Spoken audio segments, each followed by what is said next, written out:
बिस्मिल्लाहिर्रहमानिर्रहीम। अस्सलाम वालेकुम क्लास सेकंड ईयर। आज हम नेक्स्ट चैप्टर स्टार्ट करते हैं, चैप्टर नंबर 3।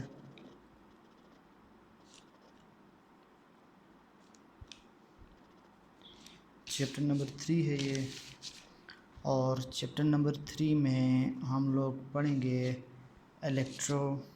इलेक्ट्रोमैग्नेटिज़म। इस चैप्टर का नाम है इलेक्ट्रोमैग्नेटिज़म।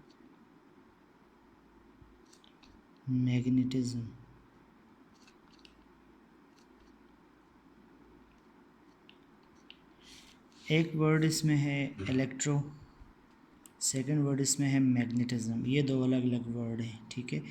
इलेक्ट्रो का मतलब तो इलेक्ट्रिसिटी है, और मैग्नेट इंडिकेट करता है मैग्नेटिज़म को। मैग्नेट क्या चीज़ है? मैग्नेट असल में एशिया ही के एक डिस्ट्रिक्ट मैग्नेशिया से कुछ लोग जा रहे थे, और कुछ स्टोन अटैच होना शुरू हो गए लोहे के साथ। तो उन्होंने इस पत्थरों को आगे जाके देखा, और बाद में जब उस पर रिसर्च हुई तो उस मैग्नेशिया के डिस्ट्रिक्ट के साथ इस पत्थर को मैग्नेट कहा गया।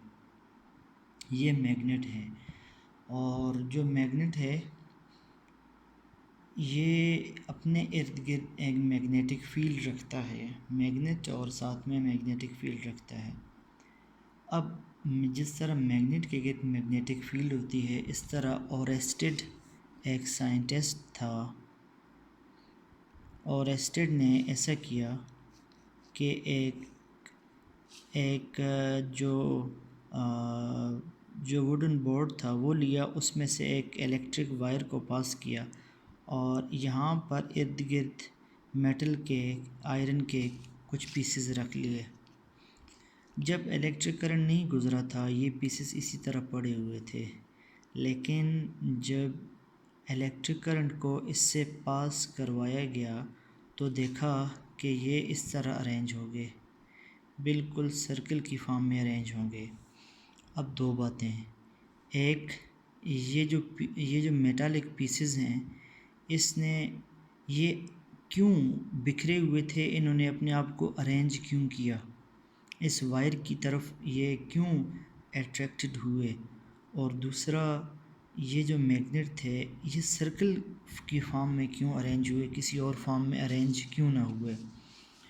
तो क्लास इससे हमें ये पता चला कि एक जो वायर है उसके इर्द गिर्द भी मैग्नेटिक फील्ड होती है। जिस तरह एक मैग्नेट के पीस को छोड़ें वो आयरन के पीसेस को अट्रैक्ट करेगा, इस तरह ये जो हमारे इर्द गिर्द जो इलेक्ट्रिक वायर के इर्द गिर्द जो पीसेस थे, इसने उनको अट्रैक्ट किया। इसका मतलब है उसके साथ भी इनकी अट्रैक्शन है।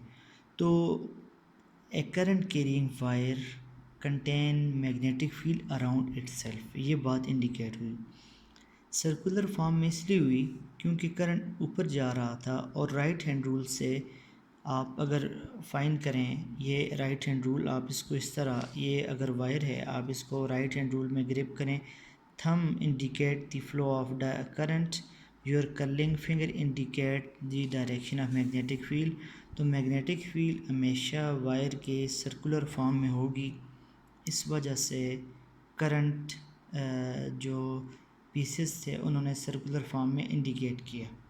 तो ये सर्कुलर में ये बात थी।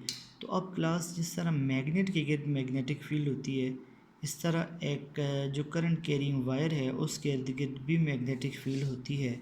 इस वजह से हम इसको इलेक्ट्रोमैग्नेटिज़म कहते हैं। Electromagnetism is the branch of physics which deal with the study of magnetic effect of electricity. Electricity का जो मैग्नेटिक इफ़ेक्ट है उसके साथ हम इलेक्ट्रोमैग्नेटिज़म में डील करते हैं। ये है बेसिकली इलेक्ट्रोमैग्नेटिज़म। होपफुली आप इलेक्ट्रोमैग्नेटिज़म को समझे होंगे। मैं इसको फिर समराइज़ करता हूँ। इलेक्ट्रोमैग्नेटिज़म फ़िज़िक्स की वो ब्रांच है जो इलेक्ट्रिसिटी के मैग्नेटिक इफ़ेक्ट को डील करती है। जिस तरह एक नॉर्मल मैग्नेट होता है, वो नॉर्मल मैग्नेट अपने इर्द गिर्द मैग्नेटिक फील्ड रखता है, ये मैग्नेट दूसरे मैग्नेट को अट्रैक्ट करता है, ये मैग्नेट आयरन के और मेटल के पीसेस को अट्रैक्ट करता है। इसी तरह ये जो हमारे पास जो एक करंट कैरिंग वायर है, ये करंट कैरिंग वायर भी अपने इर्द गिर्द उसी तरह मैग्नेट को दूसरी वायर को अट्रैक्ट करती है जिस तरह एक मैग्नेट दूसरी मैग्नेट को अट्रैक्ट करता है।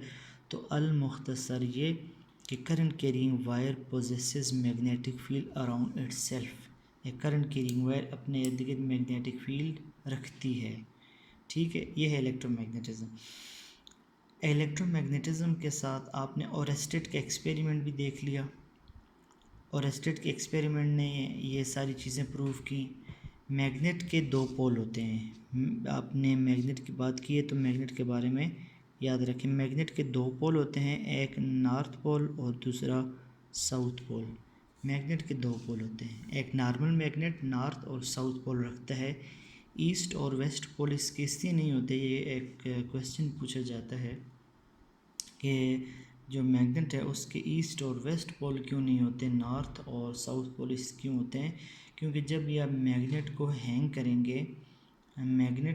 करेंगे तो वो नॉर्थ और साउथ की तरफ होगा, ईस्ट और वेस्ट की तरफ नहीं होगा। ठीक है, तो ये इसका मतलब है। तो क्लास जो मैग्नेट के बारे में बेसिक हमने पढ़ा। अब कुछ हम आगे चलते हैं। ये एक लॉन्ग क्वेश्चन स्टार्ट होने जा रहा है। Force on a current carrying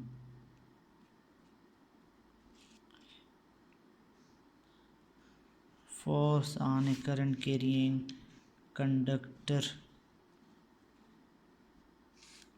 in magnetic field.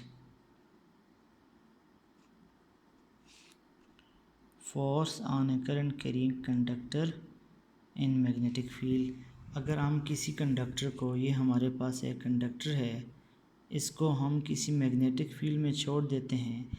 Conductor से मुराद आप कोई भी कंडक्टर भी ले सकते हैं और एक वायर भी ले सकते हैं।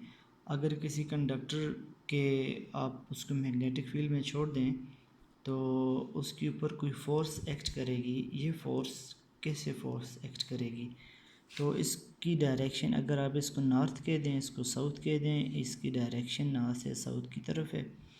तो इसके ऊपर हमने ये देखा कि ये जो फोर्स है जो किसी भी कंडक्टर पर लगेगी, मैग्नेटिक फील्ड लगाएगी। याद रखें, किसी कंडक्टर को मैग्नेटिक फील्ड में रखेंगे तो मैग्नेटिक फील्ड उस कंडक्टर पर फोर्स लगाएगी।